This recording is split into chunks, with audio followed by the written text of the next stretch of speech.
Hello friends, ఈ రోజు వచ్చేసి మీకు బ్యూటిఫుల్ శారీ చూపిస్తున్నాను చూడండి. శారీ డిఫరెంట్ గా వచ్చిందండి, చాలా బాగుంది. అండ్ బార్డర్ వచ్చేసి ఇలా జెరీ స్టైల్లో ఇచ్చారు. అండ్ షిబోరి ప్రింట్ అండి శారీ మొత్తం. అండ్ ఇది గ్యాప్ బార్డర్ స్టైల్లో ఉందండి. చాలా సాఫ్ట్ గా ఉందండి శారీ ఫ్యాబ్రిక్. చాలా లైట్ వెయిట్, చాలా సాఫ్ట్ గా ఉంది. చూడండి ఫ్రెండ్స్ ఎంత బాగుందో ఈ ఫ్యాబ్రిక్ వచ్చేసి. ఈ మధ్యలో ఇలాగే అడుగుతున్నారు, సాఫ్ట్ క్లాత్ లో కావాలి అని అడుగుతున్నారు. అండ్ శారీ మొత్తం ఇలా ఫ్లవర్స్ వచ్చాయండి, షిబోరి ప్రింట్ వచ్చి ఫ్లవర్స్ వచ్చాయి.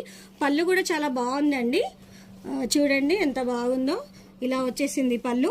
అండ్ బ్లౌజ్ కూడా మనకి ఇట్లా సింపుల్ గా చిన్న చిన్న ఫ్లవర్స్ తోటి వచ్చింది. అండ్ ఇది మనం స్లీవ్స్ కి వేసుకోవచ్చు అండి బ్లౌజ్ కి. దీంట్లో కలర్స్ కూడా బాగున్నాయండి, డిఫరెంట్ లుక్ వచ్చాయి. అన్ని కలర్స్ కూడా యూనిక్ కలర్స్ ఉన్నాయి, మిక్సింగ్ కలర్స్ ఉన్నాయి. చూడండి ఎంత బాగున్నాయో. ఈ శారీలో 4 కలర్స్ వచ్చాయండి. దీని ప్రైస్ వచ్చేసి 950 అండి. బాగున్నాయి కదా, వచ్చేసేయండి. మరి ఎక్కడో తెలుసు కదా, కుషాగూడ శ్రీమాత కలెక్షన్స్. లేదంటే ఆర్డర్ చేయండి 7032